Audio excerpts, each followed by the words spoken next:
Impossible. మీ బాబుకు మాట వచ్చే అవకాశమే లేదు. నాకు ఒక్కగానొక్క కొడుకు, వాడికి ఎలాగైనా మాట వచ్చేలా చేయండి డాక్టర్. ప్లీజ్ డాక్టర్, మీరే ఏదో ఒకటి చేయండి.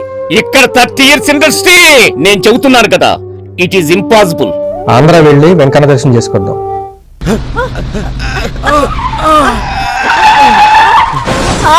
మామయ్య, వైద్య శాస్త్రంలోనే ఇది అంతు చిక్కని అద్భుతం. హౌ? Tell me. మేము దేవుడి దర్శనానికి వెళ్తూ అలా బోర్డర్ దాటి ఆంధ్ర రోడ్ లోకి ఎంటర్ అయ్యాము. ఒక్కసారిగా భయంకరమైన కుదుపులు, కారు గాల్లోకి లేచినట్టు, లోయలోకి పడిపోయినట్టు అనిపించింది. దాని తర్వాత ఏం జరిగిందో మాకు తెలియదు. కానీ నా కొడుకు మాత్రం. ఏది? ఒక్కసారి మీ బాబును మాట్లాడమని చెప్పండి. జగన్ మామయ్య, ఇంకో ఛాన్స్ ఇవ్వండి, ప్రతి ఇంటికి కేజీ బంగారం ఇస్తా. మీ వాడికి మాటలు రావన్నావు కదా, ఒక్కసారి ఆంధ్ర రోడ్ల మీద లాంగ్ డ్రైవ్ చేయండి.